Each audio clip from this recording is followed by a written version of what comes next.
I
haven't turned it on yet,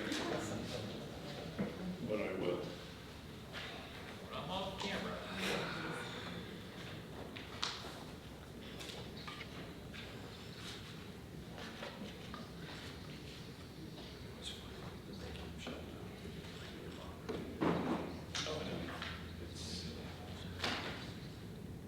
Make sure that mic's got a little button. Did you get that?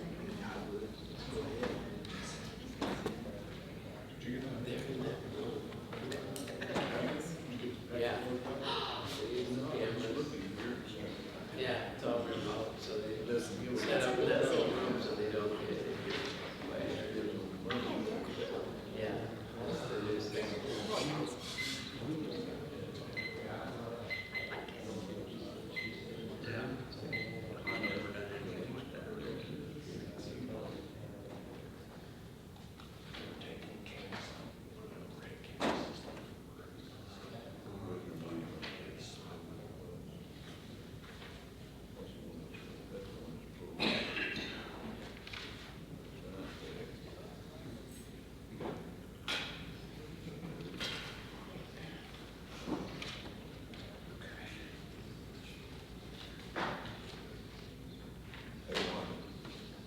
Wanda, where is the name on your message here?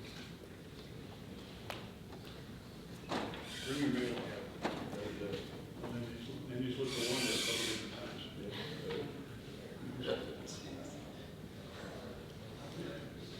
So, Over there, there it is. Right there. Yeah, there it is. Okay. Sorry, thank you. Thank you. 6 o'clock. Okay. Looking at the Let's call the meeting to order. This is the regular meeting of Bella Vista City Council for February 26, 2024. We'll start with the Pledge of Allegiance.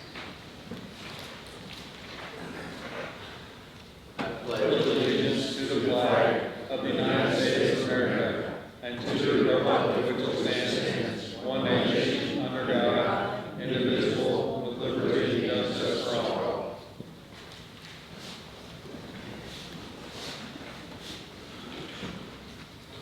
Roll call, please. Councilmember Snow, Here. Hughes, here. Wozniak, Here. Wilms, Here. Fowler, Here. Hanschel, Here. Mayor. Thank you. The first topic is citizen input. Per the rules, there's a 3-minute per person time limit to address the council on any topic of that person's choosing. First one on the list is Tim Bashar of 40 Knighton Drive.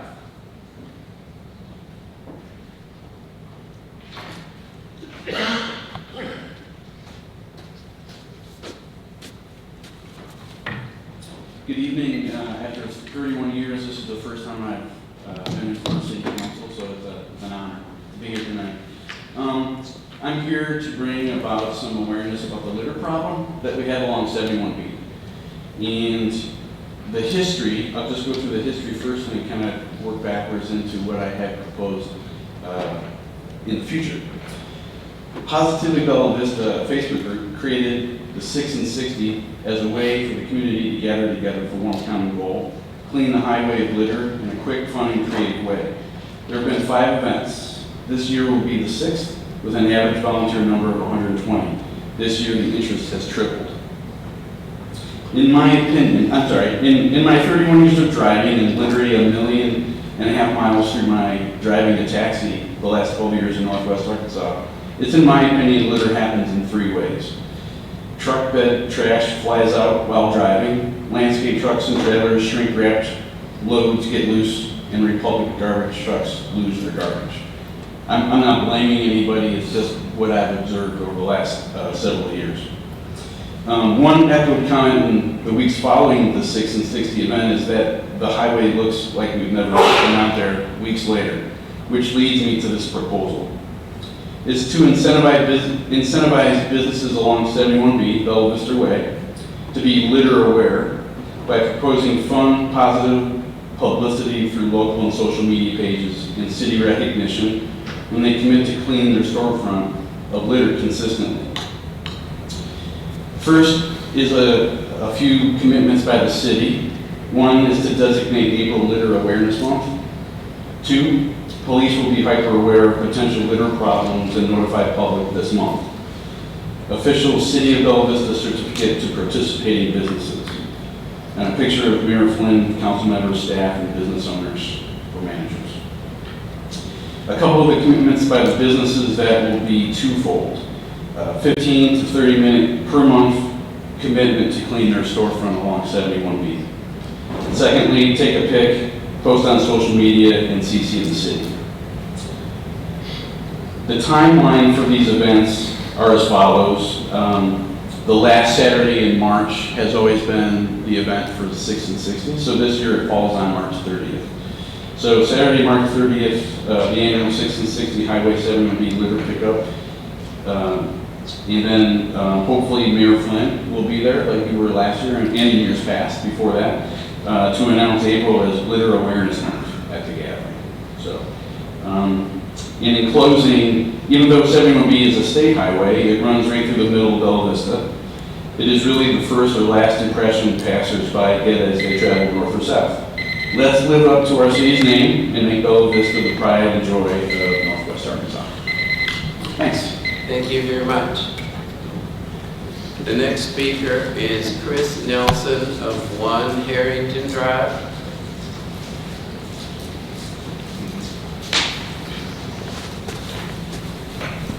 Good evening. I'm here to express concern regarding the optics of the proposed Bella Vista election legislation that's on the agenda for tonight, which requires an additional financial disclosure. One of the biggest reasons is due to the person who's introducing it and how they've used information during the last election to smear political candidates with unfounded conspiracy theories. The discussions that took place during the mayoral race and the conspiracy theories spread during work sessions were appalling enough when they happen, but I was equally appalled last Tuesday when Councilman Fowler once again brought up baseless accusations and conspiracy theories about people who made legal contributions to a political candidate. Additionally, Councilman Fowler is up for re-election this year, so I find it equally concerning that this is being proposed by him, as he stands to benefit from this should it be implemented. My supporting rationale for this assessment is that when he spoke during the work session, he also asserted leveraging social media to change the complexion of an election. The common sense approach would be to work with the Benton County Election Commission and state representatives to change election law for Arkansas, if this is truly for the public good. Thank you. Thank you. The next speaker is Kelly Strain of 4 Marianne Lane.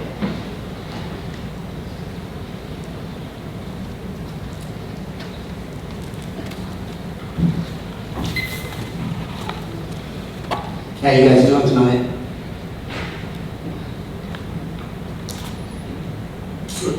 Good. I live on number 4, Marianne Lane, and they repaired our street about 2.5 years ago, or semi-repaired it. I think they just sprayed a coat of whatever they put over the asphalt, patched a little bit, and then sprayed over that. It's already tore up again. It's been tore up for probably a year.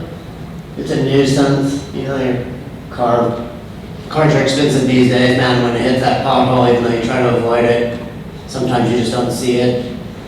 And I was wondering what we have to do to get that repaired. I don't recall what I did last time. I might have called city street repair or something. They complained a couple times, and then they came out and did it maybe half a year later.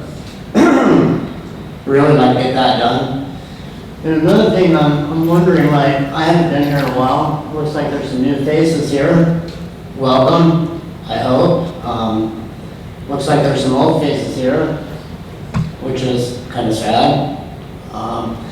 And I don't know any of you really. I know Mr. Snow, and I don't even know if I'd like to know you guys, honestly. I'm a taxpayer, I'm a resident of Bella Vista, and the reason why I came here is because I can't stand looking at you people, most of you. I don't know the new people, so you're gonna have to excuse me. And I'm not one to hold my tongue, I'm just gonna say what I feel. I think you're a disgrace to our community. You do no service that I've seen that's positive for the community as a whole. Now, you might do stuff that's on your agenda that's positive for you, or the outcome might be good for you, but what do you do for the community? You guys should really take a look at Mr. Snow and maybe find out what he does for our community and maybe follow suit. It's not that hard. You guys don't. I don't know, I don't want to get foul, but like stand up and take accountability, man. Who's accountable here for your actions? Can you just do whatever you want? I don't know how you run business here. It seems pretty shysty. I'm not very book smart. I'm pretty street smart. So if someone would like to take the time to explain to me how you're held accountable, I'd love to know. And what action a person can do to keep you accountable, I'd really like to know. My phone number's on the sheet. I don't know if I'm going to hang out, but my number is 760-802-3775. I'm available anytime if you want to shoot me straight and tell me what it's really like. I'd like to hear it, because I don't think some of you people are held accountable. So, yeah, look at Mr. Snow. Take a good look at Mr. Snow and how he does his business and how he treats people and how he's held accountable. Yeah, I heard it. That'd be a good start. Thank you. Next person is Christian Henning of 7 Longview Lane.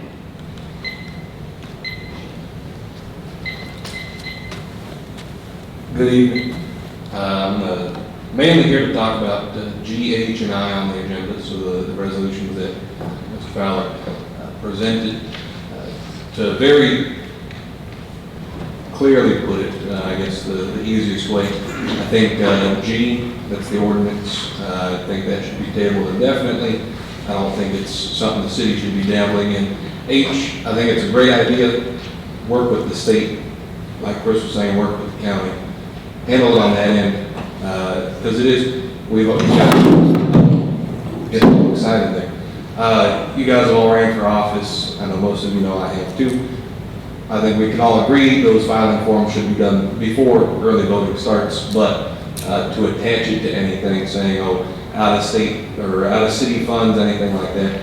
I've got family members that live in Bentonville. I live on the edge of Bella Vista, 2 houses away. They live in county territory. If they gave me money, and we're going off that I resolution, where it's saying, you know, be wary of out of city funds, they're right down the street. So now I have to go and defend myself and say, oh, well, you know, they're just my neighbor, I promise. They're not trying to get, you know, guns legalized here, even though they like to shoot out guns all the time. But work with the city, work with the county, work with the state. Don't try to legislate it all here. And again, I don't think it's worthwhile to really paint a target on people who are getting money from people who don't live in the city. Most everyone who's doing that, it's family members, it's friends. If it is from political action committees, we're not dumping millions of dollars into the city. It's still a pretty significant amount, but you can tell pretty easily if there's foul intent. And last election, I don't think there was any foul intent.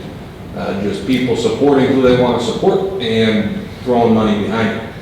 And if that's how our politics are based, and if we're going to start getting mad at people for throwing their money behind things, do it for something else. Not everyone can finance their own campaigns. People need money, and if you are fortunate enough to finance your own campaigns, that's fantastic. But when you start alienating people and you start making it seem like, oh, these people are bad because they're taking money from people who don't, you know, haven't been in Bella Vista for 30, 40 years, you're going to discourage people from running, and we're going to get the same people over and over and over.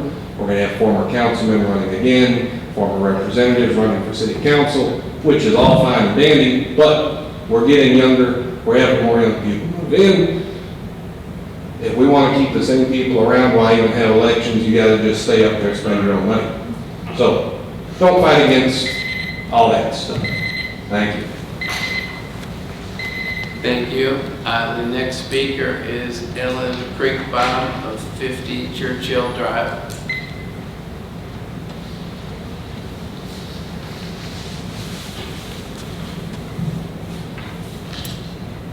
Voters need and want full information, not only about the candidates, but who is funding their campaigns. Local, state, national, everybody's wanting to know more. So unfortunately, it's not just the candidate we're voting for, but we're also voting for who that candidate may or may not be beholden to because of political contributions. It takes money to run campaigns, even in Bella Vista.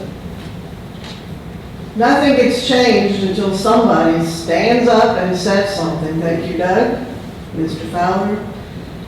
I support Councilman Fowler and the proposed ordinance and the 2 resolutions that are on the agenda. All information must be reported, recorded, and available for review by voters prior to any first vote being cast. Hopefully this information is compiled by somebody who's impartial and reliable. Requiring all information before early voting should have been a part of the change when we started early voting. Who knew that that wasn't a part of the change until I found this out? Voters need to be vigilant. They need to follow the money, they need to follow how people vote, and they need to know who they are putting into office. And they need to know how those people have supported or not supported their constituents. All money must be reported, even if you get a dime from your grandson or $10,000 from somebody who wants to influence how Bella Vista goes forward in this corridor. Thank you. Thank you. The next speaker is Randy Murray of 2551 Forest Hills.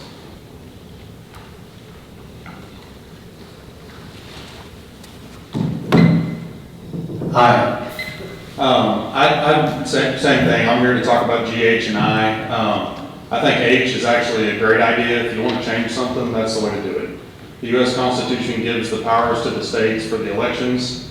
That's how it's set forth. I mean, the reason I believe that the state doesn't have a law specifically prohibiting you from doing this is because the U.S. Constitution, which is the supreme law of the land, gives that powers to the states.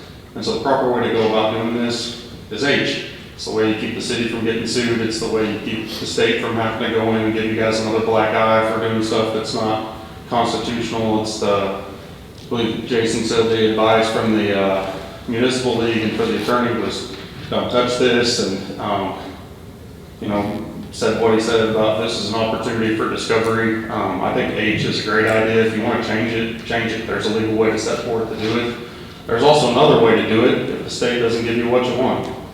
Just we become partisan. If you become partisan, you have to run in the primary. And if the goal of this really is to educate people, there's no better way to educate them than who do they affiliate with. What party do you belong to? You know, you guys said in the work session that we're run as independents. We don't run it as independents. If we ran as independents, there'd be an I next to our name. There is no letter next to our name. It doesn't, you know, you're not libertarian, you're not Republican, Democrat, independent. If you really want to educate voters, do it that way. Because if you vote to become partisan, you run in the primary, all the financial reportings come out, and it's super simple. The state already has a way to set up to do that. So you can go in, it's a simple vote, simple majority vote, and everything's done in the primaries. All the financials are out months before the general election. It gives you all the things that you're asking for already, but there's already a legal way set up with the state to do it. And so if the state doesn't want to do H, you just become partisan. And then we're really educating voters because we can give them way more opportunity and way more time to know more about the candidates. And so if this is truly about education, then that's the best way to do it. And the state already has the parameters set out to do that. And so, as I agree with what Councilman Flynn said last week, which was there's so many things that voters need to know about. Financials is like so insignificant. I find it interesting that the only people we even care about is if you're a conservative giving money to a candidate. You know, we've got those people that got money from national PACs, not local PACs or anything like that, or PACs from Northwest Arkansas in this area. There's people that got money from national PACs. They didn't talk about that. We're not making a big deal out of that. I just find that it's really interesting that we're only talking about conservative candidates. And so it's hard for me to believe that this has genuine intent unless we do something that makes it seem like we're really trying to educate people. And it's simple to educate them. Just let them know who we really are. Thanks. Thank you.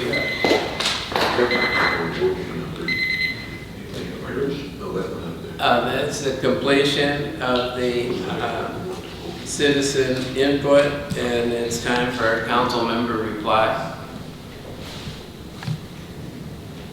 No, I'd just say the gentleman that stepped up and spoke about, the litter situation in Bella Vista. Yeah, I agree with you on 71, and it isn't hard for anyone else to see in the city. It isn't just 71. We kind of have a larger issue. I wish we could solve it. It's a hard one to solve. I think some of it is unintended, but then I think some of it is just people that just don't care, toss things out the window. So it's kind of a myriad of, it's hard to legislate. It's really a hard thing to fix, but I wish our city, well, I start to say, I wish people would be more mindful in what they're doing with their trash. A lot of people put it in the back of their pickups and things like that too, and they're driving down the road and it just flies out and they're not even aware of it. So find a better way to store your trash in your cars. But anyway, thank you for your comments. A couple things. It's mentioned that, one of the speakers doesn't know what we do. Doesn't know or understand the time that we put in. And that's kind of hard to define for people. I mean, if you want to take a week someday, I'd be more than happy to take you through what I do and the effort that I put into this seat. And I'm not speaking just for myself. I mean, I know I can speak for other council members as well. And to that point, I actually invited Chris and Mark out via email. First of all, I invited them to a coffee just so we could sit down and talk and get to know each other better. They declined. And then I said, look, I'm getting ready to make a trip out today. It's a rezone request. But I'd be more than happy if you guys want to meet me, and I'll take you with me, and I'll take you through the steps and the review and everything I do in that process so you can see at least this aspect of being a city council member and how thorough I am. And again, I'm speaking for myself, but I'm sure other council members act in the same way. I don't know, because we're not allowed to interact with each other, you know, and have conversations about things like that. We have to do it independently. There are 3 rezone requests on the agenda today, and I know a couple of them are pretty innocuous or straightforward. Really no question. I still drove by the properties and looked at them just so I can put my eyes on them and know exactly what we're talking about.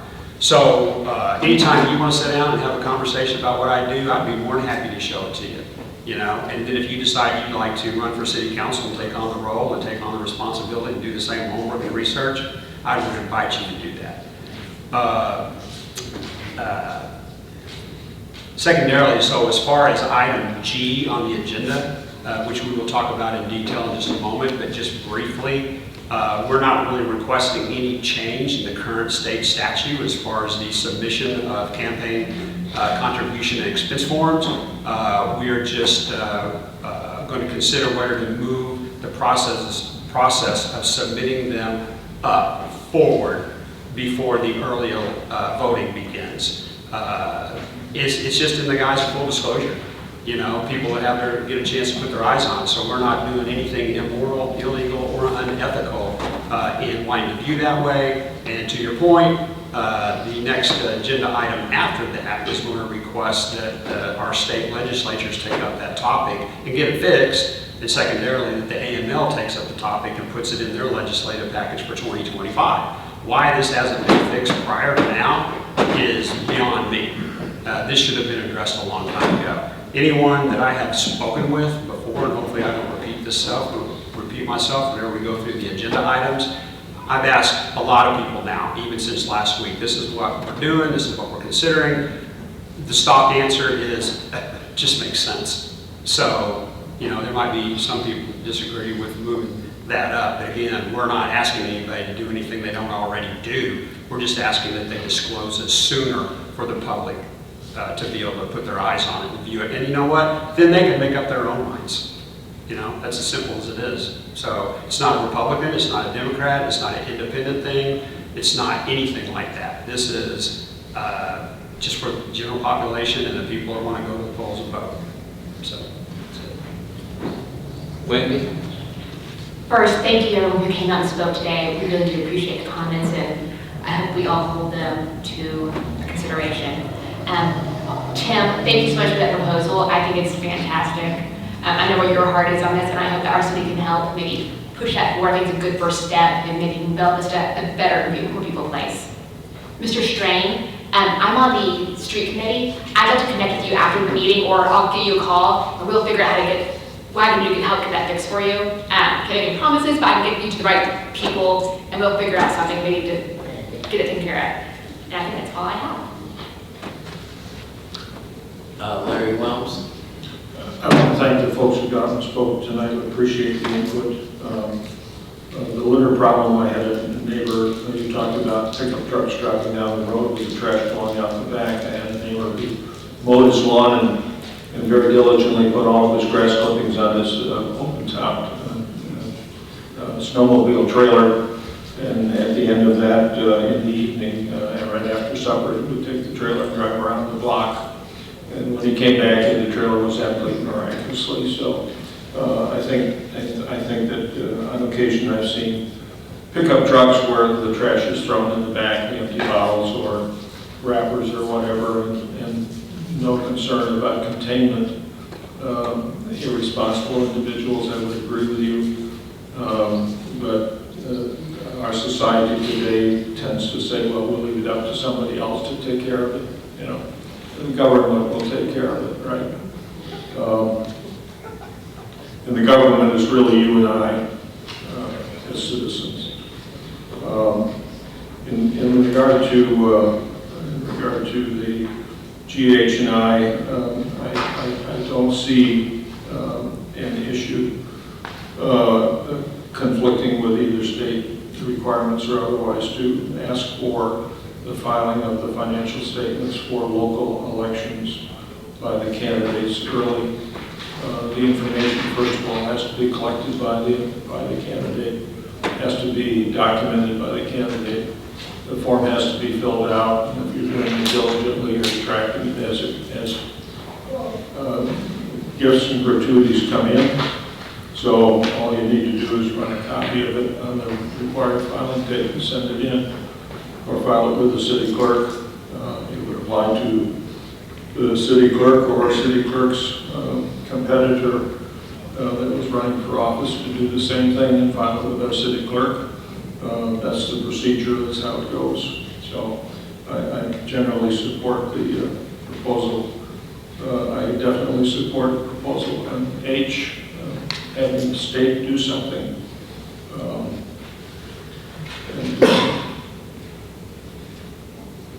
The litter problem, we should probably do some more pickups on 71. I don't know if the state does anything out there. Occasionally, I think I see the county sheriff and the jailer, the jail attendees occasionally doing it. Thank you. Anyone else? Jim, watch that. Nowhere does it say you can't donate. This has got nothing to do with how much and where the money comes from. All it is getting it on the public record.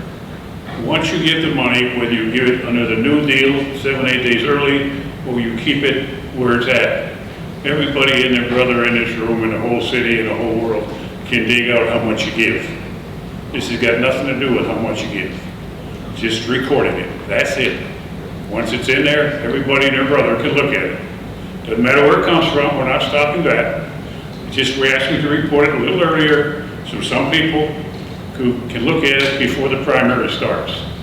You've heard it in the national elections that people start voting way before everything else happens. This is supposed to take care of that to a point where we know ahead of time who's giving what. But you can give as much as you want, as often as you want. You just have to record it, and then once you record it, we all know about it. Doesn't restrict who can and when give money. There's no red flag there. Anyone else want to comment? I'm hesitant, but I'm going to comment. I'm going to reserve my comments for G, H, and I as they come through on the agenda. The comment that we need to be held accountable, I'm new, I guess, to this position still, 1 year and a little beyond. Every ordinance that I've sponsored or proposed has been for this community. I think everybody, I'm not going to speak on behalf of everybody, I think everybody's motivated for the improvement of the community. That's why I'm sitting here. As far as doing shiesty things or whatever that's all about, I've been above board with everything. The phone calls that I've answered, the emails that I've answered, there was concern with Gordon Hollow getting redone. First thing I did was have a conversation with the chief and Mayor Flint about getting traffic calming taken care of. Everything that I have done has been for the betterment and improvement of the community. And I am very proud of that. And I think everybody that sits up here is very proud of every single interaction that they've had with the people in this community. I love it here. I would never do anything to disparage my standing. I take great honor in being up here. I'm very proud to be up here. And the only comment that I will make about the vote or the item G, I financed my own campaign, and I know it's tough. But as I said in the work session, that's the only thing that I did comment on, is that it's just moving the goalposts back. I was driving home after the work session, trying to read it back through my head how this is getting misconstrued as some kind of an attack. The language is very plain. I have no problem with more transparency. So I think it's a good thing. I'm anxious to hear comments as we discuss each of those items. With that, Okay, thank you. I just have a short comment. I have picked up trash a few years with Fly Tires on Lancashire, and then I've picked up trash on that 6 and 60 deal on 71. And it's amazing how much worse it is on 71. It's just times 10. It's just off the charts. So I'm very interested in anything we can do about it. And Tim, I think you've sent us something on it. If you could send it again. Yeah, that would be great. I'd just like to get it in front of me before our next meeting and see what we can figure out. Appreciate you bringing it up. The next topic is action on the minutes of January 22, 2024. Move approval. Second. That was Mr. Wilms and Mr. Fowler. Roll call vote. Mr. Wilms and Mr. Fowler were the, Yes. okay. Motion and second. Yes, council members Hanschel, yes. Snow, Yes. Hughes, Yes. Wozniak, Yes. Wilms, Yes. and Fowler. Yes. Motion carried, 6-0. The next item is reports. We do have a financial report. Because this was the year-end statement, we don't close it out until February 29, so we don't have a full statement. But Kim sent out to council a partial report, which gives you some feeling for the year. I'll just mention a few things. The city sales tax went up 5%. County sales tax went up 12%. The total operating revenue went up 12%. So it seems like the year got stronger as it went along. Total revenue was $22.9 million, and that was up a good bit from last year. It was up about, looks like it was up about $3 million. And on the expense side, the expenses were $500,000 or so below budget. So the total revenue, this is on the general fund, was 22.9, and the total expenses were 18.4.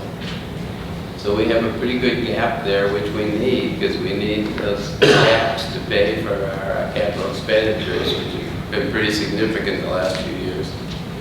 So I just wanted to mention that, and then there's a little bit of breakdown on the sales tax and county sales tax by month. But we'll have the complete report by next month. And of course, this is preliminary, and it's also unaudited, obviously. We're going to start the audit pretty quickly this year. I think we're going to start in March even. So Kim Hall's been determined to get the audit done faster. It's hard to get the auditors to do that, but she's going to give it another shot this year. Okay, the next item is new business. Motion to suspend the rules, read the ordinances and agenda by title only. Right.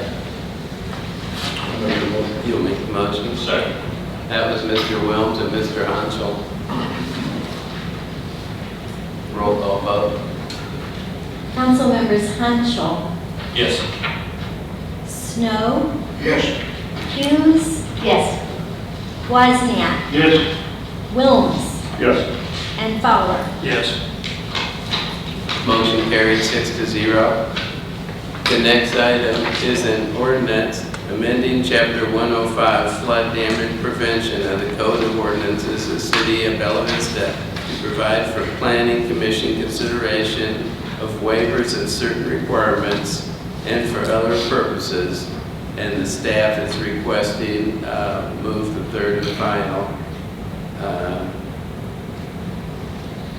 Taylor Robertson is here if you want any elaboration on it. I don't really have any questions. I don't know if Taylor wants to review it just briefly. We talk about things like this at the work session, pretty extensive sometimes. So we get to city council meetings, and we've said this at city council meetings a lot. The conversations basically happened. So there's not a lot to discuss here because we have an understanding. But the only thing is, it's like, this isn't a big change. It's just a cleanup, more or less, is what it is. Right? That's correct. All we're doing is giving the assignment of a flood damage prevention code from Board of Zoning Adjustment to the Planning Commission. So everywhere in Chapter 105, we replaced Board of Zoning Adjustment with Planning Commission, and anywhere it says variance with waiver. So it's just a housekeeping cleanup and moving the duties over from BZA to PC. Thank you for that explanation. Is there a motion to go to third and final? I'd like to make a motion to suspend the rules and go to third and final. Second. That was Mr. Fowler and Mr. Hanschel. A roll call vote on the motion to suspend the rules and move to third and final. Council members Snow, Yes. Hughes, Yes. Wozniak, Yes. Wilms, Yes. Fowler, Yes. and Hanschel. Yes. Motion carried 6-0. I'll read the ordinance for the third and final time. Amending Chapter 105 Flood Damage Prevention of the Code of Ordinances of the City of Bella Vista to provide for Planning Commission consideration of waivers of certain requirements and for other purposes. Is there a motion to approve? Motion approved. Second. Was Mr. Fowler and Mr. Hanschel? Roll call vote. Council members Snow, Yes. Hughes, Yes. Wozniak, Yes. Wilms, Yes. Fowler, Yes. Hanschel. Yes. Motion carried 6-0. Thank you for that. Next ordinance, B, is amending the Bella Vista zoning ordinance and map to rezone county parcel numbers 16-16926-000 and 16-16927-000 from R1 Residential Single Family District to P1 Conservation District. And these are parcels at on Trafalgar, which is going to be at the end of the extension of the greenway. It's right now, it ends at Metfield, and it's going to go the rest of the way down Commonwealth and hang a right on Trafalgar and go down. And this would be a trailhead at that location. Is there a motion to move to third and final?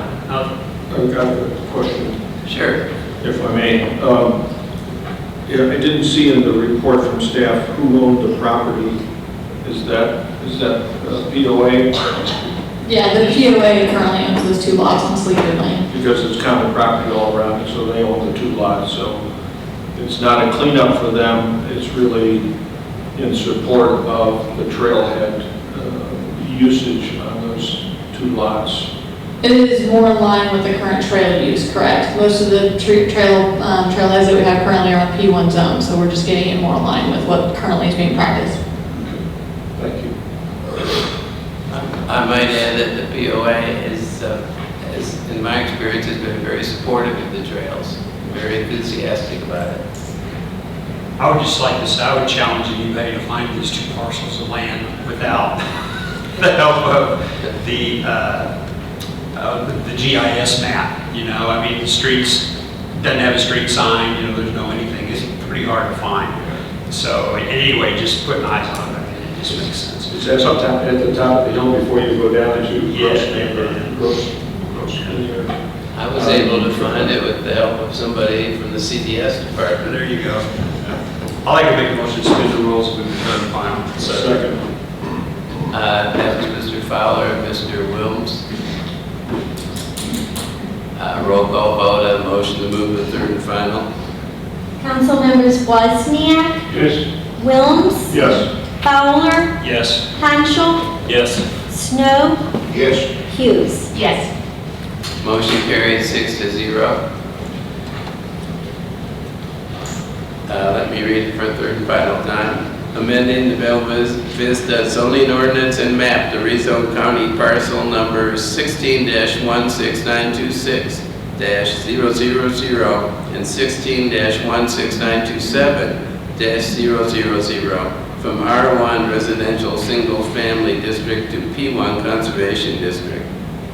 Is there a motion to pass? Motion to approve. Second. That was Mr. Hanschel and Mr. Fowler. Roll call vote. Council members Fowler, Yes. Hanschel, Yes. Snow, Yes. Hughes, Yes. Wozniak, Yes. and Wilms. Yes.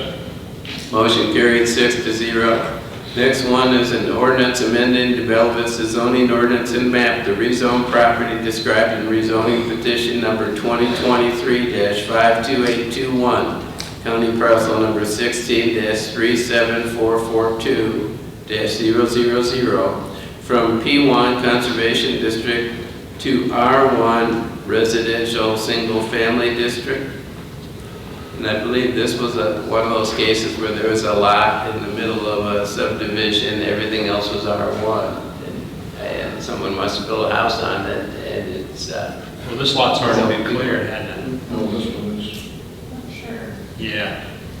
Not sure if it's been cleared or not, It- from the time of the notice. According to my GPS, that's where I was. But it's in a residential neighborhood. I mean, it's in a subdivision, so. That's correct. I mean, we issue, land clearing for this current zoning anyway. But yeah, this is one of those lots that's within the entire subdivision. All the same size standard lots are being zoned as R1. This lot also has a private land use restriction on it from the plat as a detached single-family structure on it as well. So this will be in conformance with the private requirements, getting the zoning more in compliance with that. And the applicant has definitely provided enough information to show that it is developable. In the packet, you'll see that the perk test has already been done. They've got a house that fits on the lot and a plot plan and house plans ready to go, so. Thank you, Taylor. Is there I'd like to make a motion, suspend the rules, move third and final. Second. That's Mr. Fowler and Mr. Hanschel. A roll call vote on the motion to suspend the rules and move to third and final. Council members Hughes, Yes. Wozniak, Yes. Wilms, Yes. Fowler, Yes. Hanschel, Yes. and Snow. Yes. Okay, I'll read it for the third and final time.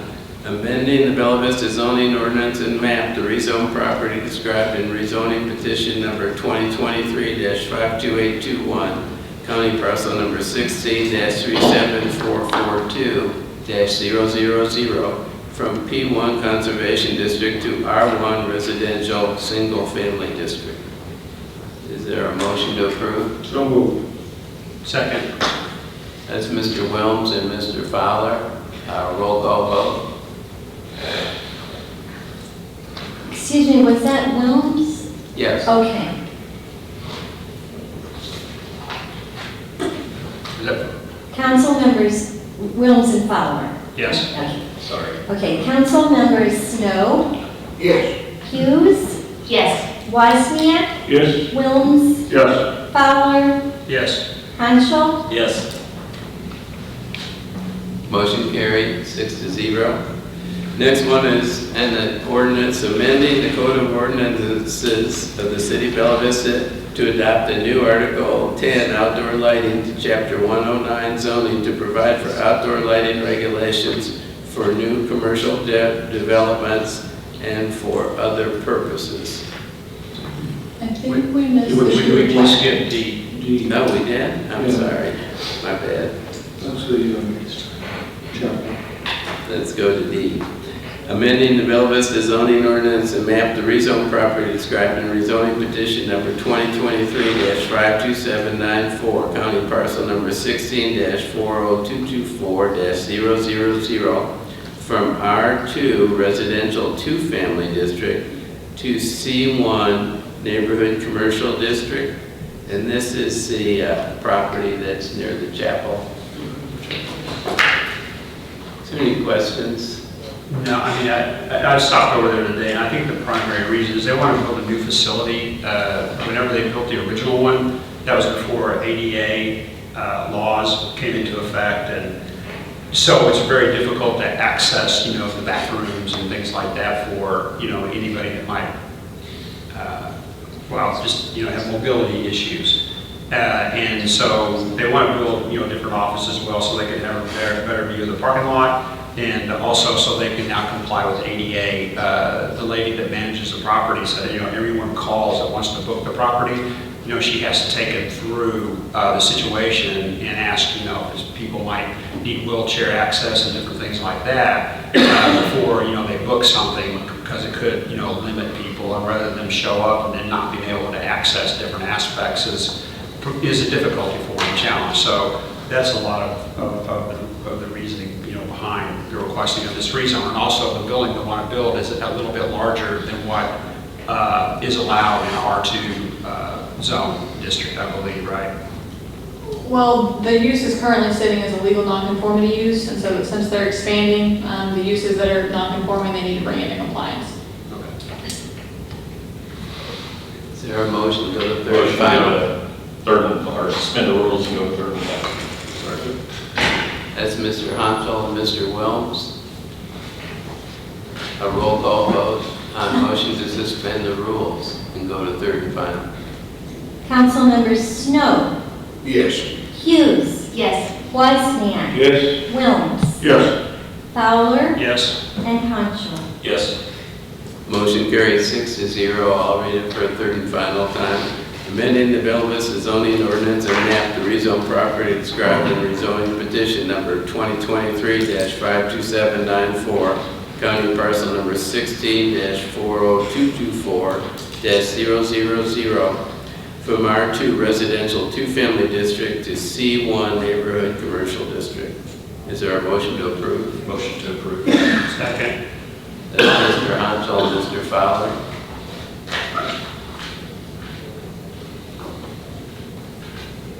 Roll call vote. Council members Wozniak, Yes. Wilms, Yes. Fowler, Yes. Hanschel, Yes. Snow, Yes. and Hughes. Yes. Motion carried 6-0. Next one is the E, ordinance amending the code of ordinances of the city of Bella Vista to adopt a new Article 10 outdoor lighting to Chapter 109 zoning to provide for outdoor lighting regulations for new commercial developments and for other purposes. Is there some discussion? Motion to, Well, okay, yeah, I guess not. we have Mr. Wilms, I think, has proposed an amendment. There are some amendments proposed. I read the ordinance and I thought it was a really good start. And I thought there were some areas that perhaps we needed to plug the holes in the boat, so to speak. So my proposal is to add some things. What significant things are adding a definitions list, and not all of those are definitions that are strictly in this ordinance, proposed ordinance, but refer to manufacturers' documents that would be used in implementing the ordinance. So it goes back to a number of things, but talks about fully shielded, full cutoff, foot candle, glare, luminance, lumen, and some other key definition items that are found in the manufacturer's literature that come in, so that we acknowledge those. Under applicability, we added that lights, fixtures need to be maintained properly all the time, especially to meet the requirements of the ordinance. Non-conforming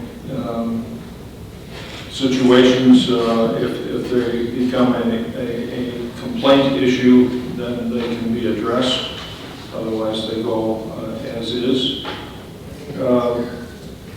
I added a proposed suggestion allowing for lighted flags of the United States and Arkansas to be illuminated 24 hours a day or during the nighttime certainly as an exception because it was prohibited, I think, by this ordinance. At least is how I read it. And what else?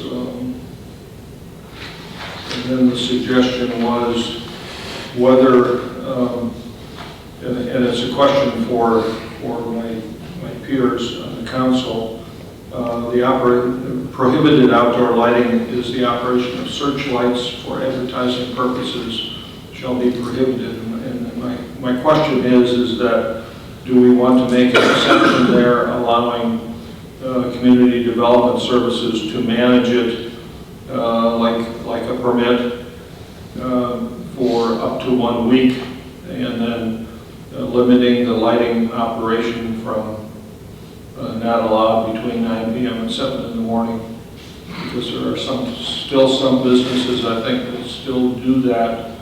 I don't know if I think I've seen it once in Bella Vista, but it's been a number of years. But it's not something that is so popular now, but it catches your eye certainly to see the spotlight in the sky going around and draws into business. So the question would be are there any of these that is a heartburn problem for my peers?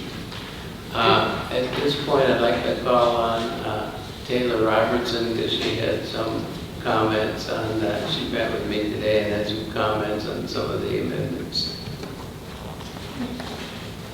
Thank you.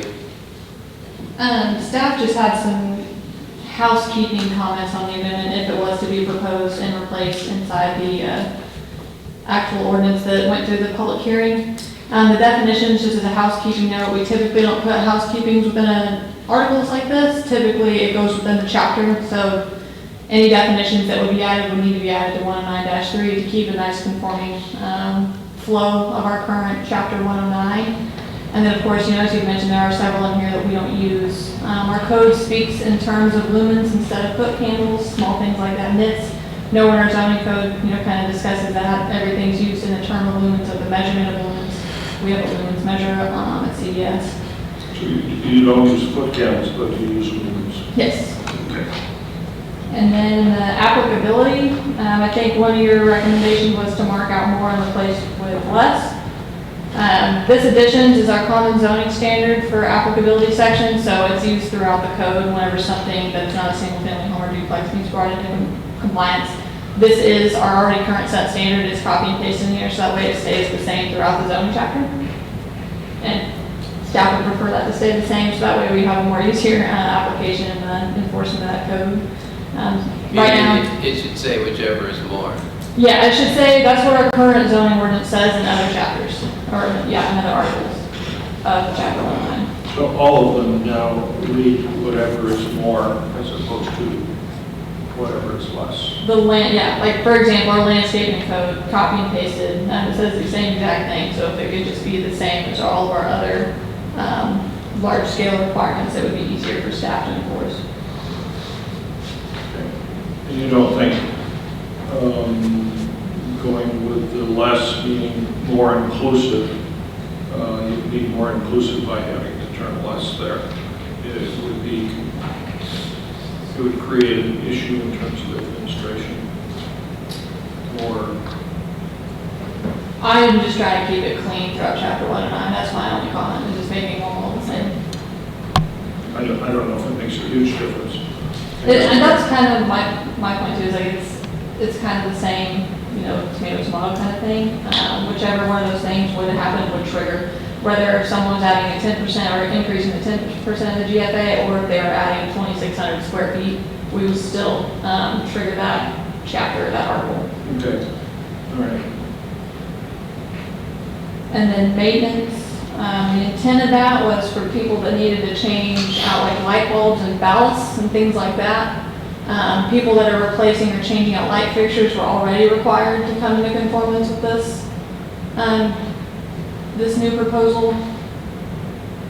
So I wasn't sure.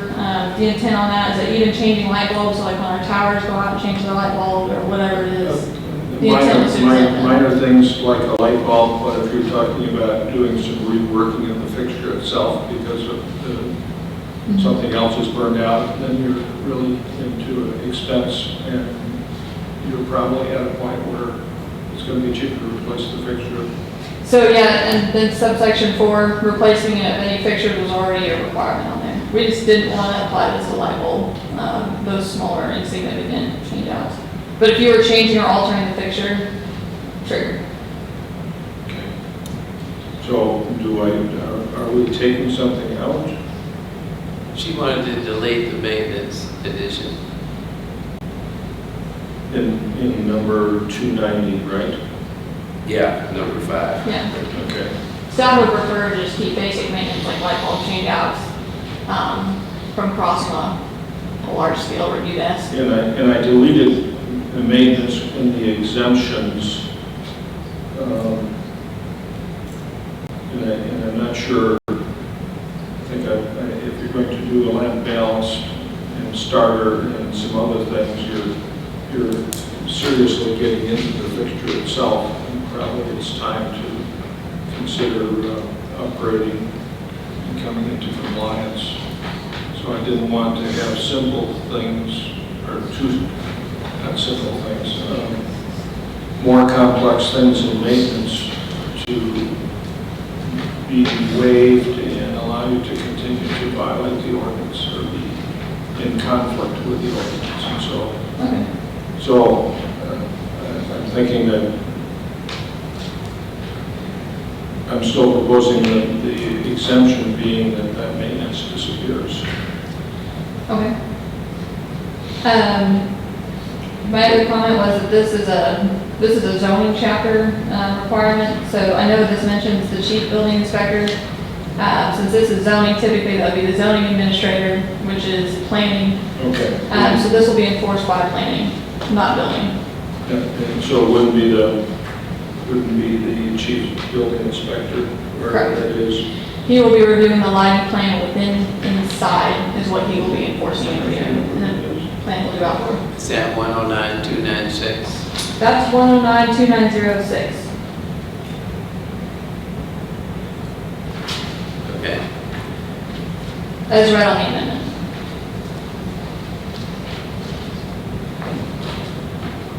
The non-conforming. Applicability non. That's where the chief building inspector goes to. Zoning administrator. We have planning.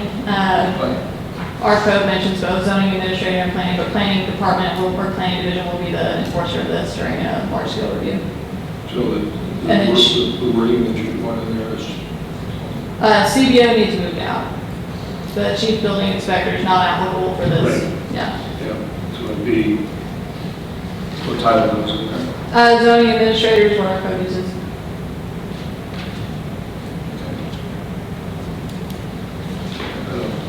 I don't see any issues with those. What about 109-293-4? Yes, so that one, that's just more of a question that staff has on this. We're marking out, or proposing to mark out residential. Our current shielding requirements or our current screening requirements that we already have, like commercial to commercial don't need to screen from each other, and industrial to industrial don't need to screen from each other. However, anytime any of those entities are adjacent to residential properties, they do need to screen. So that was the intent. We'll ultimately protect residential properties next to commercial to keep the lights out of their back, windows and their bedrooms and whatnot, but also to kind of be in line with our current screening requirements we already have. The rationale of taking this out is that I didn't want to strictly limit it to that overlap. I wanted to cover everything. So you're saying it already does. Our code already does not require screening for commercial to commercial or industrial to industrial. So she's saying if you deleted this, this will be a new thing. Code. So our screening won't match our shielding. By deleting the word residential. And applying it to everybody. Right. It would conflict with our screening table. Okay.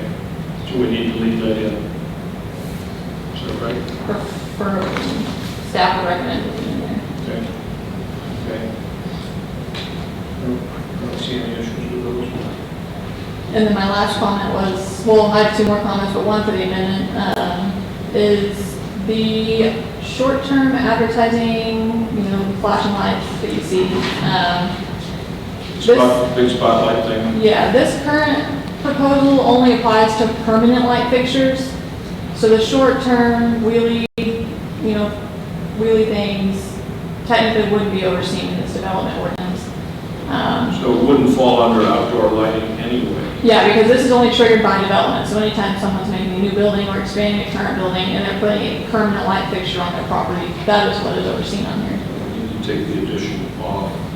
That's proposed as well. Proposed for consideration because the question marks are there. So you can still do that, but you need to do something with your code. That's technically not, it wouldn't fall under this, so that was not the intent to fall under this, because it's not a permanent light fixture or part of a new development. Right. They would fall elsewhere, probably up in nuisance codes. Okay. I don't have any issues with those. So, just a question if you're done. Yeah. So are we left with anything of your proposals? Yes. Okay, so can we, this is first reading of the ordinance, right? And there's no reason like to rush this through. Could you guys get together and make a clean? We'll clean it up for the next. Clean amendment, right, rather than, For the next work session. because I'm being straight up honest. I mean, I'm not a lighting engineer, and I appreciate Councilmember Wilms, his background and his history. He knows his stuff, there's no doubt. And he's very detail oriented. Some of this I can follow, and some of it I can't. I understand the intent of the ordinance, absolutely.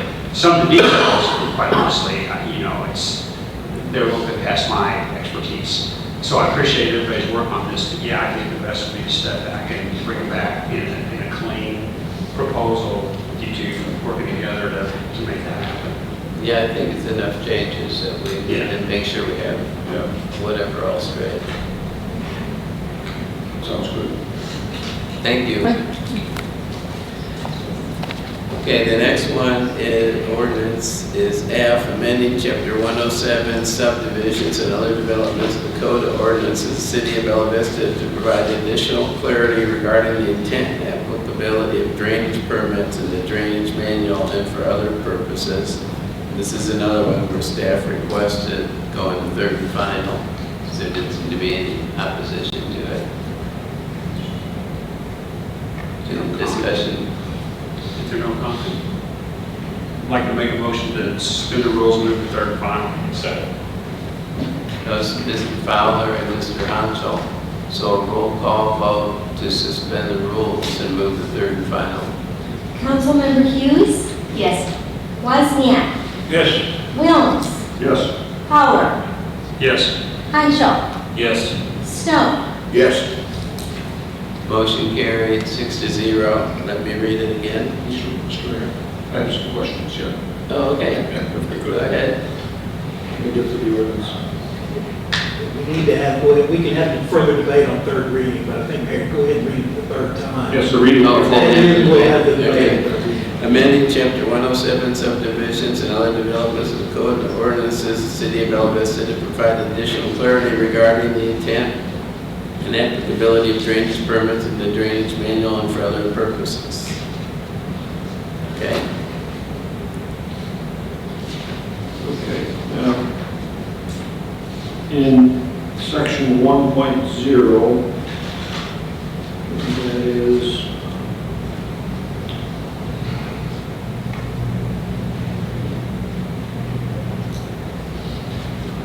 is in the manual, and it talks about you're adding residential driveways. In the third paragraph, it says culverts are available in a variety of sizes and shapes. Sizes and shapes may vary from small circular corrugated plastic pipes for driveways to large multiple side-by-side concrete box sections. It's been revised to read, sizes and shapes may vary from small circular corrugated plastic pipes for residential driveways, as approved by the city engineer. And my question there is, are other driveways exempt, or are they considered somewhere else? Are addressed somewhere else? Because you're adding residential in here, so what about driveways for other uses? Where does that fall under? So that falls under the culvert material requirements, that's in 3.7, I believe. 3.7? 3.2. This is just the introduction 1.0. And the intent of that was talking about, we believe that residential driveways, saying that it's okay for HDPE or HDPP. Our code specifically, our drainage manual specifically uses HDPE for driveways, because that's been a long-standing practice here in Bella Vista. HDPE is a very common residential detached single-family dwelling access drive culvert material. It just doesn't say that. And so, again, to clean up the ambiguity is to directly say that the intent, we believe, of HDPE commonly used under single-family houses, we're reflecting that in the drainage manual. Because that has been just the interpretation and practice of staff since as long as I know. So we're already practicing that. Residential driveways, HDPE. However, the other driveways that are going to be more commercial grade, have larger trucks, more traffic, things like that, they're going to have a concrete culvert. Most likely is what our engineer is going to require anyway, 18-inch minimum. Okay. So farther on in the code, under section 3.32, under reinforced concrete pipe, there's abbreviations after the addition. I don't know if those are new. It's highlighted. It's in reinforced concrete pipe, shall be used under all public roadways. The addition is, or is approved by the city engineer. And then after that, there's a parenthesis with a capital B, comma, capital F, capital S. That was for discussion as an example or an exhibit, showing that the other three major cities, Bentonville, Fayetteville, and Springdale, have this exact same thing. So that was for discussion. That stands for. Yeah. Bentonville, Fayetteville. Correct. Gotcha. That will not be added to the drainage manual. That is for discussion. I wasn't sure what that was all about. And then moving down to section 426A. And that's in the code. That's not a part of the manual, I believe. It's part of the code, is it not? Yeah, I think the And manual got added. Section 8, 107, 426, this is on page, I have page number here. I think somehow the exhibit got dropped in the middle of the ordinance exhibit, if that makes sense. I think that's an organization error. Maintenance, it says, Part A, systems within the public right-of-way. Stormwater management systems located within the public right-of-way and under a public street addition shall be maintained by the city. And my question for you is, who maintains the culverts for private driveways, residential, commercial?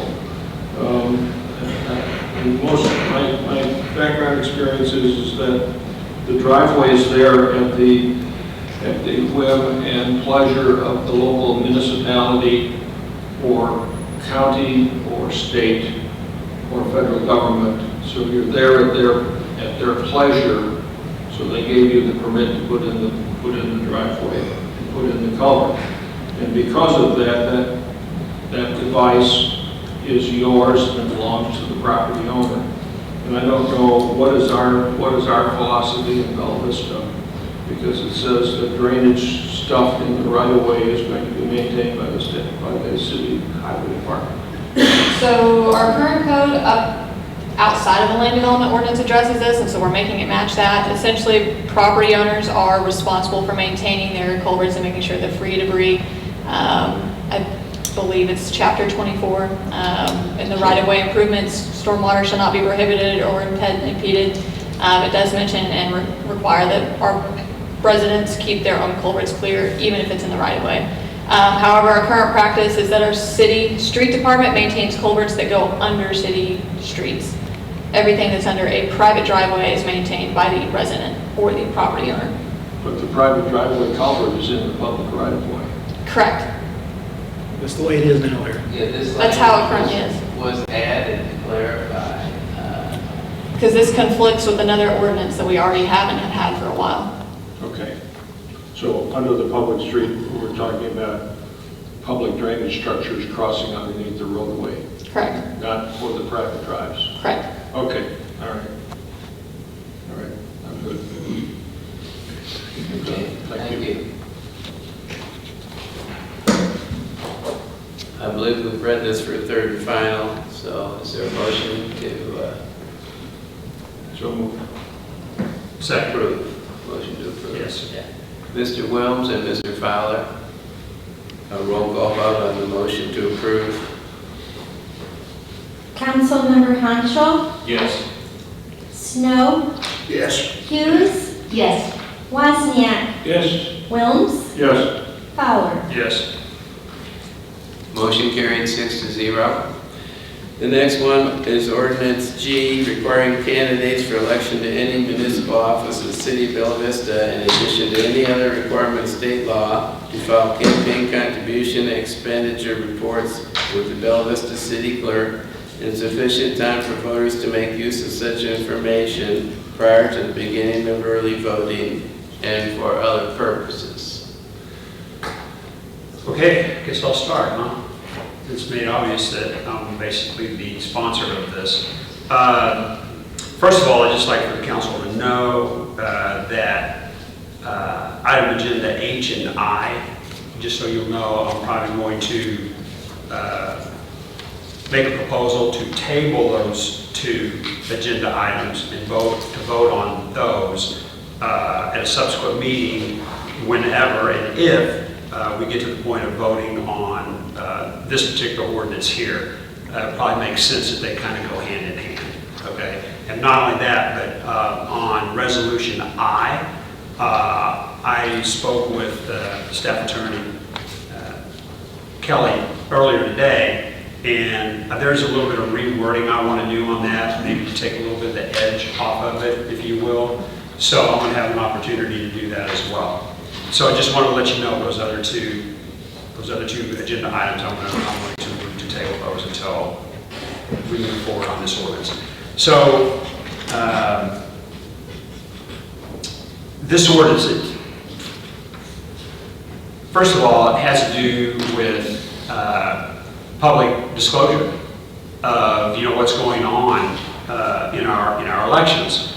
Why that this hasn't been taken up by the state at this point is kind of something I do not understand.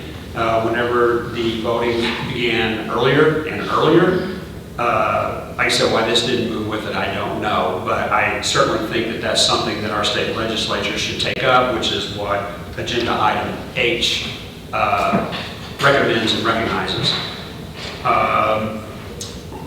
So I'd like to focus this on the second or the third whereas on the ordinance proposal. Whereas early voting in municipal elections begins at such a time that most, if not all, reports are not available to electorate of Bella Vista, as a deadline for filing the reports with the county clerk is after the starting date of early voting. So that kind of gets to the crux of the whole conversation, actually. And as I mentioned before, as I ran this ordinance by members of our community, I was like, to a person, almost exact stock response will, this just makes sense, right? And so I addressed this in the work session, but in the guise of public disclosure, and I'll say it again, the Freedom of Information Act that your public officials are subject to in Bella Vista, except our state legislatures, we are held to a very high level of accountability. And to me, this just kind of goes hand in hand with that. There are some statements that were written. The purpose of the Arkansas Freedom of Information Act says it encourages respect for the public's right to know about the government's business. Another point is it encourages respect for the public opinion as it relates to the business of government. And third, it encourages interest of the public in the democratic process. And I will tell you that this ordinance has definitely generated interest, for sure. And we've heard from some people today that are not present now. I think it's interesting. I think that some people at this particular point feel targeted by this. They think it's about them. And I can tell you it's not about any one candidate. It's not about any one organization that is making contributions to these candidates'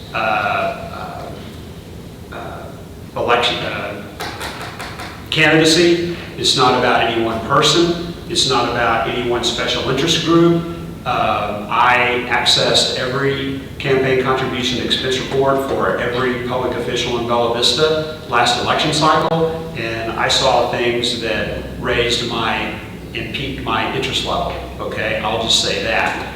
And I will also say that what initially grabbed my attention or piqued my attention was an article that was written in the weekly Vista on November the 16th of 2022, written by Bennett Horn. And he kind of brought to light, a couple of those campaign contributions in particular, all right? When I saw that, I was just like, I'm gonna delve a little deeper on this, okay? And when I was delving deeper, again, this doesn't have to do with party, doesn't have to do with whether you're a Democrat, whether you're a Republican, whether you're an independent, whoever you are, if you run. This is a nonpartisan thing, and I'll say something else here in a second. But in his article, which I fully feel what he understands, he says, after he reviews the campaign contribution forms and expenditure reports, and he made his revelations that he did, he says, I'm also fine with the candidate getting the money they think they need, within reason, to run a successful campaign. But when the final votes are tallied, my only concern is where the loyalty lies. Is the loyalty to the person or group giving the most money? Is the loyalty with the out-of-towns or out-of-state donors? Or is the loyalty with the constituents on the home front, the ones a race winner is charged with representing? So I don't think anybody can disagree with the comment that he made there. So I don't even have to make it myself personally, nor does anyone else. So I'm not just like coming forth with this. I'm just not speaking on my own, okay? This has already been in the public domain, this conversation. So I don't want to go on and on about this. I'm not going to try to propose or try to move to third and final tonight. It's on the agenda for the first reading, so we can have further conversation. Just so you will know, there are a couple phone calls made today. There is a state legislator, a House legislator, that is going to bring this proposal to the state's Attorney General for their opinion and see if we get any feedback on it or any opinion on it, which I think is great. What was I going to say? So it's going to go to the state Attorney General. Oh, when I first decided that I wanted to move forward with this ordinance proposal, I didn't just do it on my own. I went to our staff attorney, Jason Kelly, and asked him if he would do some research for me. And he did, because I wanted to know if there was anything that would prohibit us from doing this. And there's not like a definitive answer. There's not anything that says yes, nor is there anything that says no. And that kind of seems to be the blanket response. But I would ask for our attorney, Jason, to speak to this just a little bit, after we've had some of these conversations that, between ourselves in public, disclosure, okay? So, Jason, yes. Okay. And you'd like me to comment on the legalities of it? Yeah. Okay. Well, the state law does not prohibit, in the election law, it does not prohibit cities from legislating in the area of campaign disclosures and donations in terms of the reporting requirements. State law does clearly say that cities have the authority to legislate, to establish reasonable limitations regarding the timing of contribution solicitation, to provide lower limits on contributions to local candidates than those otherwise provided in state law, and to provide voluntary campaign expenditure limits for local candidates seeking election to the respective governing body. I think that if you were to try to do all of those things, or even some of those things which the law specifically says you can, I think you would have constitutional problems and regarding that. And so I think probably in at least those areas, you would have a problem if you wanted to do any of those things constitutionally. But it does not specifically say cities have the authority to provide for to additional filing and disclosure with the city clerk or the city. So we're left with, well, it doesn't say we can, and it also in the election law doesn't say we can't. So then you have to look at sort of the general law about what our authority is as a city, and we have the authority to legislate in the area of municipal affairs.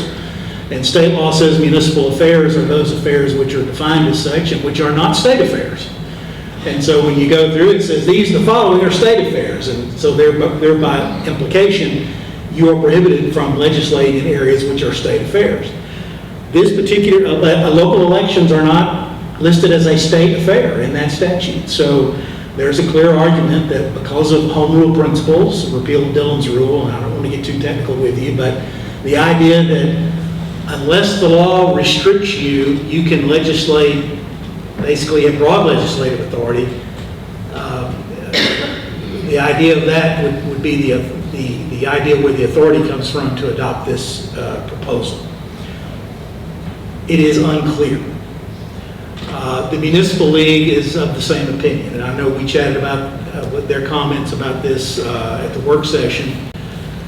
They basically stated the same thing, that it doesn't really prohibit it, but it really seems like a state thing. No one's ever tried to do it before. Probably going to get sued. We don't know, but at a minimum, their opinion was, if you try to go down this road, we're probably going to see a law when the legislature comes around and clarifies that one way or the other. Probably is going to say that's going to be up to the state. We don't want cities to do that. So that's their view.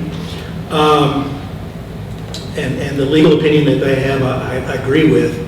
So the best thing I can tell you is it's unclear. So let me get on into a conversation that occurred today while I have a microphone. So I got a call today from the lead counsel of the Municipal League, John Wilkerson.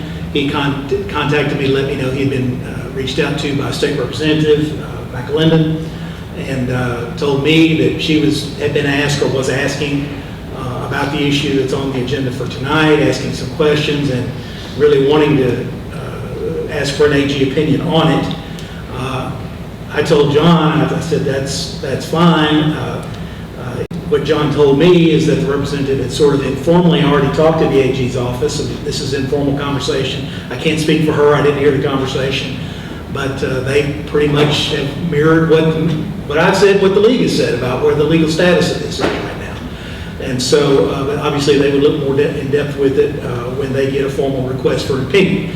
She indicated to me when I talked to her on the phone, because she called me, that she intended to submit that request for a written Attorney General's opinion today. I told her I'd be able to provide any information. If I could provide any information for her, I'd be happy to do that. And she said she was going to do that. She also, though I cannot speak for her, I cannot speak for the league, they both communicated to me that it's their desire or hope that the city would not act on this until that AG opinion is received. It'll either do a couple of things. It'll either say what we've been saying, it could go either way, and you'll have that knowledge when you decide to vote. Or it will give us more of an answer that's a yes or more of an answer that's a no. And rather than having acted and then getting that opinion and dealing, get that opinion, and that way we'll have more information whenever it comes time to vote. So I told them that I would communicate that to the council, and I have done so. And that's the information I can give you. Wendy? Do we know typically how long it takes for an AG review on this sort of thing? I cannot tell you what their timetable is. There is no hard timetable on this. So I just can't tell you. It could be a month, it could be 4 months. It could be longer, it could be less. I don't know. They have certain opinions they have to give in a certain period of time related to FOI, and I know they dedicate a lot of effort to that because they have legal deadlines on the answer. Then others, it probably depends on the complexity of the issue and how long it takes them to put it together. So they would have to speak to that, but I certainly cannot give you an answer on when to expect a response. So, John? Jerry? Some time ago, I different conversation. I was told that it's taken AG approximately 6 months now to render an opinion. That's not surprising. Did you have something? Yeah, so, like I said, tonight's first reading, right? Because in some sense, I mean, we're not like pushed right up against the clock right now. But, you know, we need to get the process started, so that's what we're going to do today. You know, I don't have any problem, personally, setting a precedence. You know, this is something that should have been done, and it should have been handled already. And my question would be to people that may not support this and they want to keep the campaign disclosure statements and financial, you know, campaign expenditure reports, you know, the way they are now, and have early voting going on, whatever it is, 10 days or 2 weeks before the general election. What do you have to hide? What is it that you don't want disclosed? You know, that would be the first thing I would think. You know, that's just me personally, and maybe some other people would not think that way, but I would, you know. So, I don't know, in resolution in item agenda H, you know, to propose to someone what I am hoping for, don't know that it'll happen, I know it has people's attention, is, you know, state legislature would give us a call and say, you know what, I am going to make this proposal for the next legislative session and get it on our agenda so we can vote on it and hopefully pass it because it just makes sense. So I don't know if anyone else has an opinion at this point, but I'm not willing to pull it, waiting for an attorney general's opinion on this or feedback because we do need to move forward. And what happens, you know, if you do pull it, you know, then the conversation will go away conveniently. You know, could happen. So I don't want that to happen either. I just have one quick question. Are we discussing GH and I? Just G now. Just G. Okay. Right, this minute, G. Okay. You know, as I stated earlier, I don't have a problem with the language of any of them. As Councilman Fowler said that he was going to try to clean it up. I can see that. But to his point, I don't see any real reason to try to delay this, especially if it's, as Councilman Snow pointed out, it can take up to 6 months. You know, it's sure not going to hurt to get something like this in place, see how it plays out. Like I said, as things are written, I have no problem with it. I have no problem with the timetable. Did you want to say something, Wendy? I love the transparency aspect of this. I don't know if we are the fit party to go ahead with this. I think they'd be more responsible to go with H tonight, personally, and have a resolution asking the state to take this in consideration and pass this statewide, opposed to us doing this as an individual city. Anybody else? Larry? I don't have any issues with the concept and the rationale behind, I'm sorry, I didn't have my mic on. We were getting some feedback before, so I shut it off. Apologize. I don't see any issues that would find anyone that would object to this unless there's an issue on their part that is sought to be covered up or hidden. I think all of us should be able to defend, if asked, contributions that we receive and report on. And I think there's a limit that you need to report. If you spend under $500 total, I think you don't have to file a report at all. And if it's over $500, that would apply to anyone who fits into that category. And I don't know of our council persons or elected officials in Bella Vista, whether it applies to all of us, some of us, none of us. I think looking at the last election, it applied to most people here who filed a financial report because they received over $500. So I guess we're asking in the G, we're asking for it to be filed in the same form they file with the county. So if you're diligent in keeping your records for your campaign, all you do is on the date that it's due, it's up to date because you maintain your records promptly. Make a copy, file with the city clerk, and then you're on your way. So I think there's a big to-do about nothing, in my humble opinion, unless there is an issue here that's hiding in the weeds somewhere that someone is concerned about. Quite frankly, none of us should be concerned about that if we're running for local office, or state office for that matter either. So I generally support G. I think H is a wildcat. I want to back up 1 second. The Attorney General's office responds to the workload. We don't know where they are in their workload in terms of opinions and other things. They obviously respond to the governor's office first, the legislature second, and then other people for the third. So we're high on the pecking order if an elected senator or representative at the state is making that request as opposed to someone else. So I think that helps us in the pecking order of priorities. Relative to H and I have mixed feelings about whether the legislature... We're not talking about that yet. Just G. Just G. Yes. I'll stop. Okay. Jerry, did you have something? Jerry Snow? Well, Mr. Fowler and Mr. Flynn, or Mr. Wynn, have both films, have both already given the best reason to object to and vote against this. Mr. Williams has already indicated that I'm against this, so therefore I got something to hide. Mr. Fowler said the same thing. Anyone that would be against this has got to have something to hide. So again, I'm against it. I got something to hide in the weeds. And my weeds are, of course, open to inspection. But another matter is that this is nothing more than election interference. The state has election laws that govern our elections.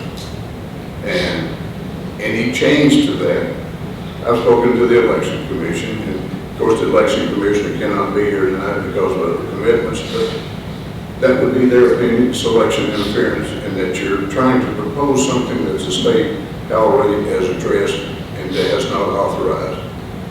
As Mr. Kelly says, we're not prohibited from doing it, but we're not authorized to do it also. So it leaves the question open, and as he said, potentially, if this passes, there's going to be litigation. So that's just what we need, is some more litigation against a matter that should not have been passed to begin with. But it sounds like the majority of our council members are going to vote for it. They seem like they all support this. This has got the potential to discourage candidates from filing in Bella Vista. You know, you got to file this extra expense report, extra expense and contribution disclosure. And again, it's not the information. There's no problem with the information with the filing. It's what's done with the information afterwards, and what's been pointed out as what's been done with the information in the past. And anyone that makes a contribution that is not within Mr. Fowler, maybe Mr. Williams, within their knowledge of who that person is or what that person's intent might be, they're automatically suspicious. So as I pointed out in the past, my Uncle Joe in Billings, Montana, if he wants to make a contribution to my campaign, he's now become suspect. You know, why is someone in Billings, Montana making a contribution to my campaign? A state senator his integrity was questioned because he made a contribution to a campaign in the last election. A state representative was accused of taking a bribe in the last election. All kinds of innuendo unnecessary, baseless accusations against individuals and their integrity when there is no facts to support that. Nothing more than just simply a conspiracy theory. And it provides nothing more than fodder for the rumor mill. And filing it early before the state required time, as basically all it does is just provide more fodder for the rumor mill. And so I would propose that this matter be tabled indefinitely. Is that a motion? No. Yes, that's a motion. There need to be a second for that motion. Second. Okay, there's a motion to table item G indefinitely. Motion by Jerry Snow, second by Wendy Hughes. And we'll have a roll call vote. There needs to be debate on the motion. Oh, yes. Is there a debate on the motion? No, I'm just going to say there were several just plain false comments that were just made. And no one questioned anybody's integrity, right? Not at all. This is about filing a report that is public anyway, that is filing it before the early voting starts. And if there was a concern over contributions to public officials' campaigns and where that money's coming from, why is there a report in the first place? And I ask myself, right? I don't know. Maybe so the public can make up their own mind. I might think one thing, Craig might think another, Wendy might think another. I don't know. I can't control that. It's up to each individual to make up their own mind. But they can't make up their mind if they don't have the information. So we're not changing any state laws at all. All we're doing is moving the time back before the voting actually starts. I don't know why anyone would have a problem with that or an issue with that whatsoever. You can surmise on your own why somebody might have an issue with it. I'm not going to state it. So this tabling this indefinitely is really ridiculous, quite frankly. So that's all I've got to say about it. Jim? What really hasn't been said here yet, and it's all over the country, people are buying elections. And that's what some people are afraid of. They're going to kick in so much money, you won't be able to overcome it. You see it all over the country, every level of election. What hasn't been spoken is people are going to kick a lot of money in, and they're literally going to buy elections, which you see all over the country. That's the bottom line here. Kicking in so much money, you can literally buy an election. It's been done here once, one time the person won, one time the person lost. But that's the bottom line. Buying an election.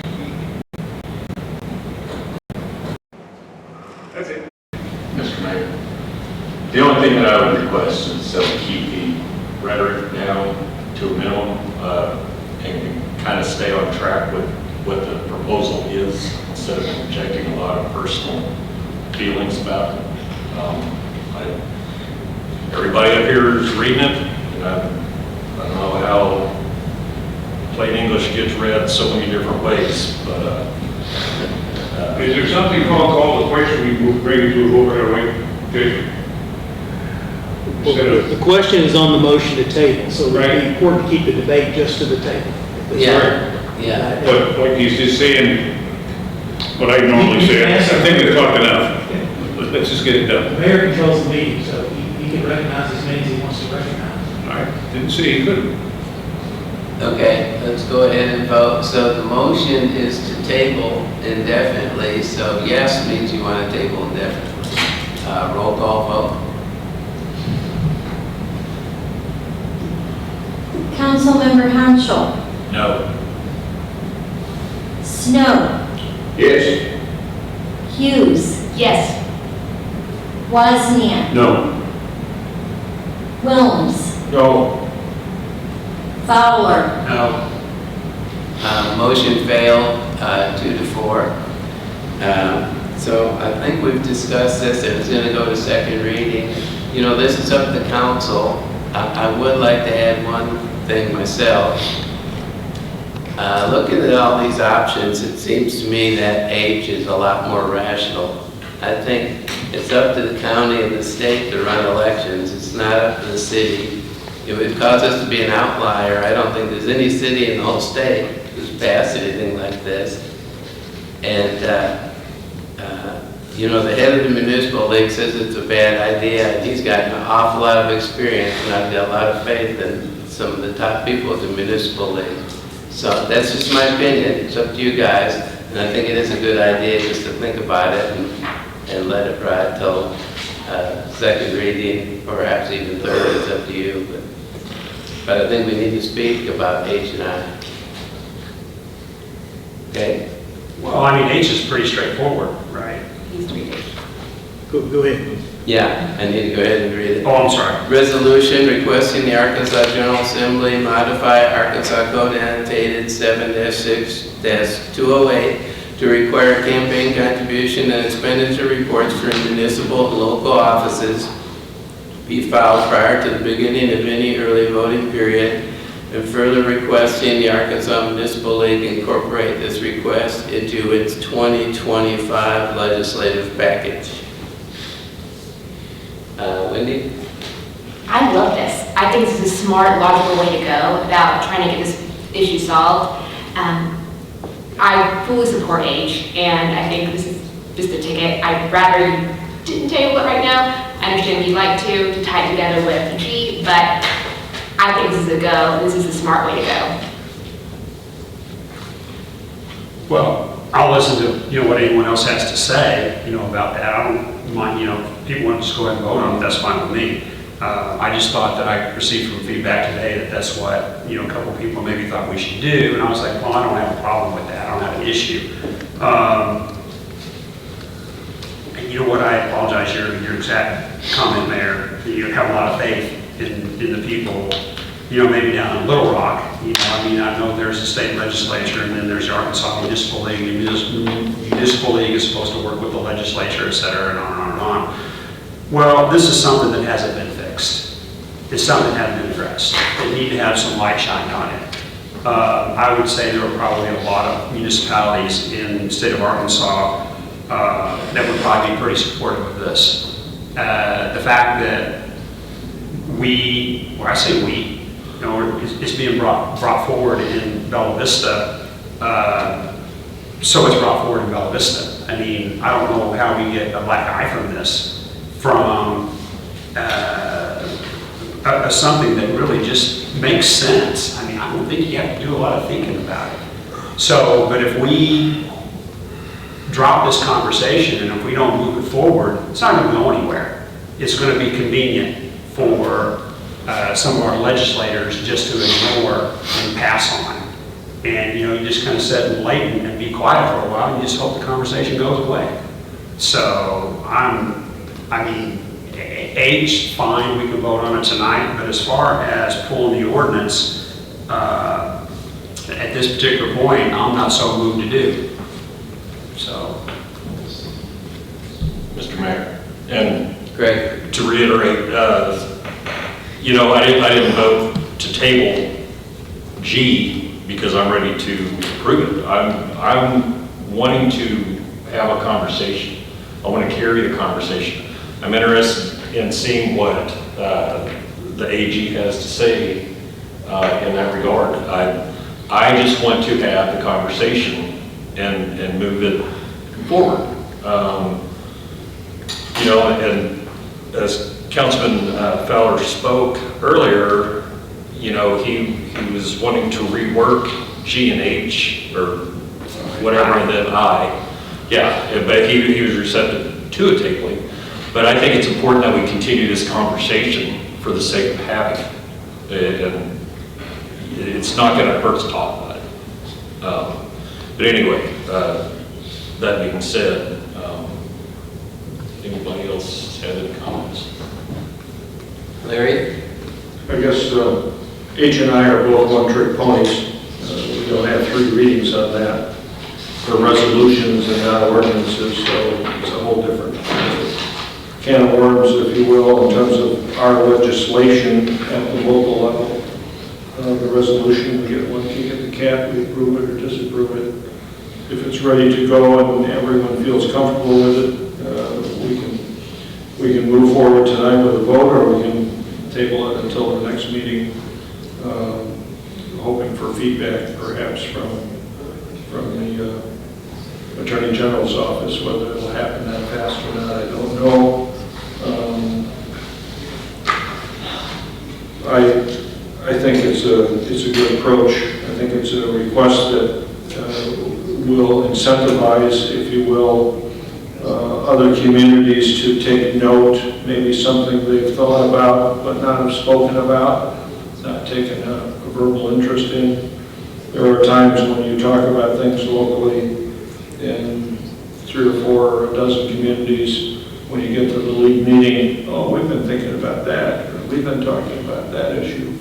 So it becomes something that is not unique to Bella Vista, but is commonplace in other areas as well. So I have no issue moving forward with that one. So I do have a question, if you were done. So if we were to pass this resolution tonight, and it would get, how long before it would get submitted to, like this, I'm just using the term state legislature and also to the Arkansas Municipal League? Well, it'll be up to the clerk, but I'm sure she could probably get it done pretty quick. I mean, it just. I'm just curious. You know. Well, I mean, I can't speak for her. She might can answer that question, how long it would take her to send some letters. But, so this is required. Actually, let me just make sure everybody understands. This resolution is a request. You're just expressing a desire here with this. You're not legislating anything on this. And you're requesting the city clerk provide a copy to Bella Vista's legislative delegation. So that's going to be the state representatives and state senators that represent this area in the city of Bella Vista. The governor and the executive director of the Arkansas Municipal League, that's Marquez. And it's just, they'll receive a copy, and I'm sure a little cover letter that says, City Council requests you have this. And it wouldn't take long, but like I said, I have to let Wanda say what her schedule is. Well, that's fair enough. I mean, so I was going to table again because I thought that was kind of the direction a couple of people thought we should go. And that's the way, for this reason I brought it up. And I'll talk about I in a minute when we get to it. But I mean, if we want to go ahead and move forward with this and put it on people's desk and see if we get any response, then I'm fine with that. Quite frankly, I'd like to hear somebody say, no, they don't support it. Motion to approve. Second. That was Mr. Hansel and Mr. Fowler. It was close to a tie. Motion, that's a motion to approve, and roll call vote. Councilmember Snow, Yes. Hughes, Yes. Wozniak, Yes. Wilms, Yes. Fowler, Yes. and Hanschel. Yes. Motion passed 6-0. The next one is a resolution expressing the opinion of City Council and citizens should be highly vigilant regarding the influence of out-of-city campaign contributions during Bella Vista municipal elections. Any discussion? No, I would just like to say that one, you know, I kind of sat down and reread it, and I went and spoke with Jason this afternoon. I'd like to make a couple of changes to it. When I say changes, just kind of taking the edge off of it a little bit, I guess. That's the best way that I can say it. It's kind of funny. I don't know if I let them in his office or what, but I don't even have my notes with that resolution on it right now. Did I? You gave it to Oh, me, yeah, okay. so I can okay. fix it. So, I mean, unless somebody wants to have a conversation, I'd like to make a motion to table. Go ahead. I have to have a conversation. Okay. What edge are you taking off? So, Well, I pass it along to Jason now. So, I think you have to speak to what your intent is. yeah. So there was a, comment tonight, public comment about, making elections, a local city council elections making them partisan, which quite frankly, I hope that would fail miserably. I think all local elections need to be nonpartisan, not affiliated with any political party, because that is certainly going to drive decisions that may not be best for the constituents of the city, because there are agendas there. I don't care what anybody says. I don't care if you're Republican or Democrat, Independent, or whatever you are. So I certainly wouldn't go that, but I'm approaching Resolution I as a Bella Vista City Council as a non-partisan council that represents the constituents of the city. So I'm kind of going down that road. And I think I took out the wording concerning out of town, because in all these, I want people to clearly understand, we're not telling people who are submitting their names for public office that you can't accept any campaign contributions from anyone you choose. You can. Take it from anybody, anywhere. It's just disclosure that you are receiving that money. Because there's a lot of PAC money out there, right?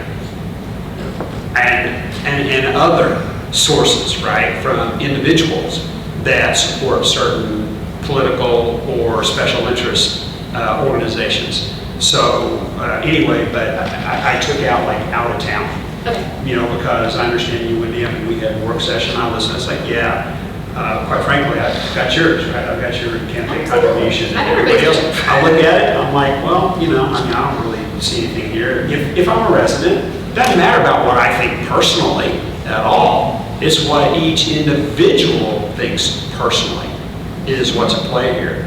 So anyway,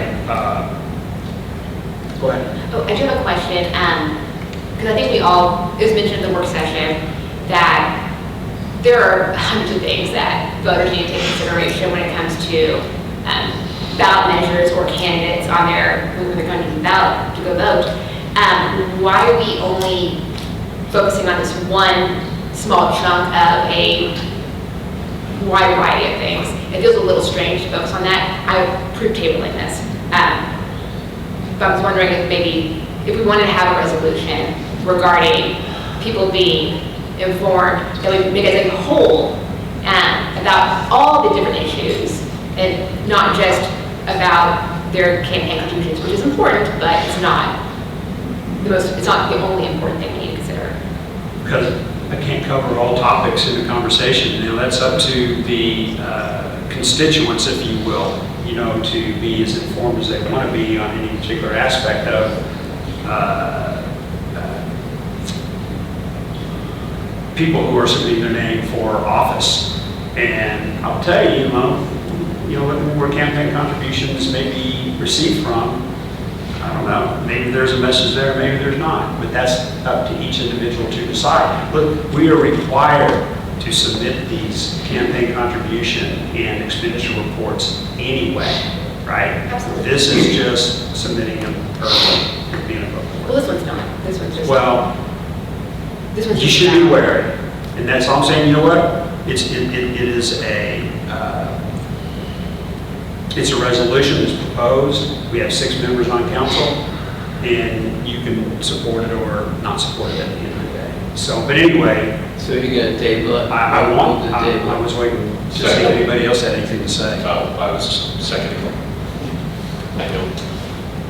What's the table length on this? Okay, You're going to table it till next meeting? Well, I would like to table it if it can be done this way until there is either, like a yes for the ordinance, and then I would propose it then. I can table it till the next. I think council meeting if you want. Sorry, I don't want to interrupt. That's fine. I think my suggestion would be if you then table it indefinitely, and then when you are ready to move it, then bring another one and put it on the agenda at that time. Well, yeah, because I'm going to rewrite it anyway. It's going to be differently worded anyway, and that way you control the timing of all that.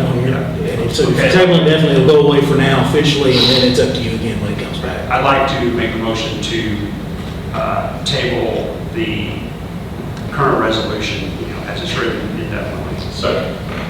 That was Mr. Fowler and Mr. Hansel. A roll call vote. Councilmember Wozniak, Yes. Wilms, Yes. Fowler, Yes. Hanschel, Yes. Snow, Yes. and Hughes. Yes. Motion carried 6-0.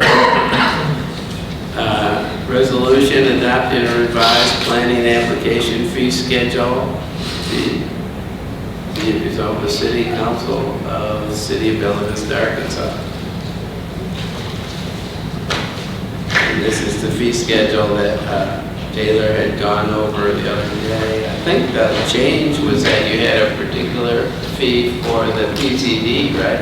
Correct, that's all being added. Motion to approve. Second. Mr. Hansel and Mr. Wilms. Roll call vote. Councilmember Hanshaw, Yes. Snow, Yes. Hughes, Yes. Wozniak, Yes. Wilms, Yes. and Fowler. Yes. Motion carried 6-0. Now for this next resolution, I'd like to point out that Mr. Farner was probably worried his 4-year term would run out before that. Been very patient.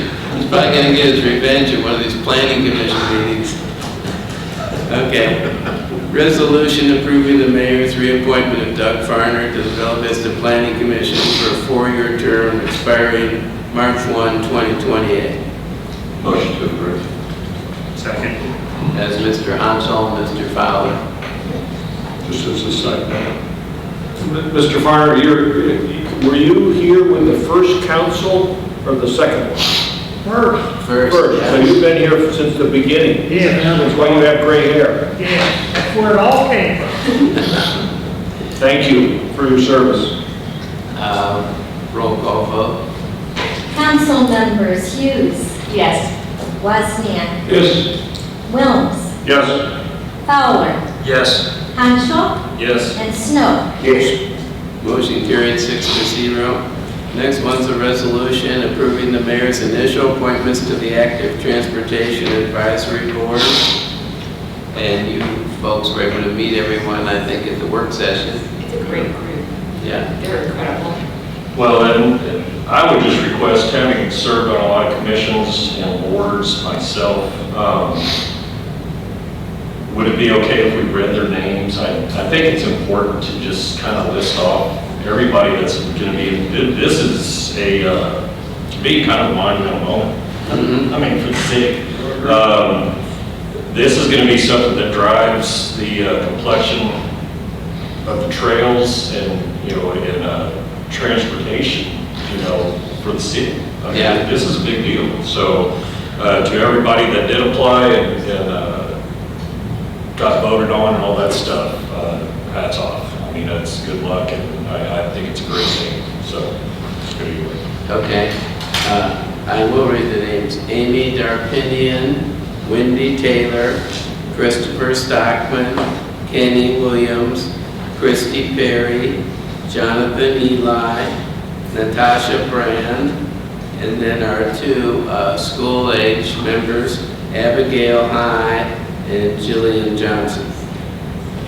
Is there a motion to approve? Motion to approve. Second. That was Mr. Hansel and Mr. Fowler. A roll call vote. Council members Hanshaw, Yes. Snow, I think he went to the boiler room. okay, Hughes, Yes. Wozniak, Yes. Wilms, Yes. Fowler, Yes. Motion carried 5-0.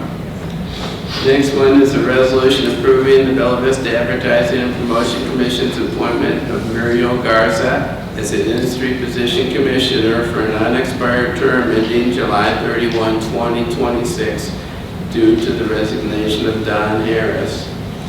And you folks were able to meet Muriel Garza at the last meeting also. Could I have a motion to approve? The only thing I would like to say, just as a FYI to people, that she is a short-term rental owner, her and her husband, and they actually have 3 here in Bella Vista. Really nice young lady. So, like I said, everybody met her last week. And the AMP Commission did approve her officially at our last meeting. So, thank you for that. Motion to approve. Second. Mr. Hansel and Mr. Wilms. A roll call vote. Councilmember Fowler, Yes. Hanschel, Yes. Snow is Hughes, Yes. Wozniak, Yes. and Wilms. Yes. Motion carried 5-0. The next one is a resolution amending the 2023 city budget regarding the Mercy Way Bridge construction project. Kim, since you stayed this whole time, did you want to say anything? I think that we covered it at the work session, but I did meet with Jason. We addressed some of his questions. I've been asked a couple of times what the difference is between the expenses and the revenue. That is a timing issue, most likely. We will do a final reconciliation when the project finishes here. What, Doug, are you thinking the next 90 days? Yes. The next 90 days. So we'll come back and ask for one final budget adjustment and close the project out. Yeah, so it shows on the report like we were short, like, so let's just say $600,000, right? Revenue versus expenses. However, some of that money was deposited in 21 and 22. Correct. And you're just doing a resolution for 23 specifically. For specifically just for budget reporting purposes. Right. Yeah. And the reality is that 80% of this theoretically will come from Arkansas DOT grant money, which funds 80% of the eligible project. If they find there's ineligible costs in the $643,000, they'll set that aside. That will become a part of the 20% funded Walton Family Foundation or by the city, depending on whether there's money there or not. So basically, what we're looking at is we're arrears in getting money back from people who have pledged to pay it. Well, actually, remember some of it came in 21 and 22. Yeah, the So it's Family Foundation got in the bank correct. somewhere. They pre-funded. So that's probably not an issue, but the grant funding is always a, And then are you going to fund this or not going to fund it? And then the RDOT funds will come in after we pay. Right. Exactly. We pay the money first and they give Reimburse. basically. It's eligible. So it's like all projects of this nature. Exactly. Thank you. Is there a motion to approve? So Second. That was Mr. Wilms and Mr. Fowler. A roll call vote. Council members Wozniak, Yes. Wilms, yes. Fowler, Yes. Hanschel, Yes. Hughes. Yes. Motion carried 5-0. Announcements, the next city council work session is 5:30 p.m. Monday, March 18 at Bella Vista Police Training Room, that's across the hall. Next city council regular meeting, 6 p.m. Monday, March 25 at Bella Vista District Court. Planning Commission work session, 4:30 p.m. Thursday, February 29 at Bella Vista District Court. I want to remind council that we were invited to that because there's going to be a, what was the word for it? Diagnostic report by Friesen Nichols, our consultants. That's on the 29th. Yeah. Planning Commission regular meeting, 4:30 p.m. Monday, March 11 at Bella Vista District Court. And Board of Construction Appeals, 3 p.m. Tuesday, March 12, if needed, at Fire Station Number 4 Conference Room, 1639 Forest Hills Boulevard. So, with that, unless somebody has something else, we're adjourned. Quick, hit it. Quick. Got a water.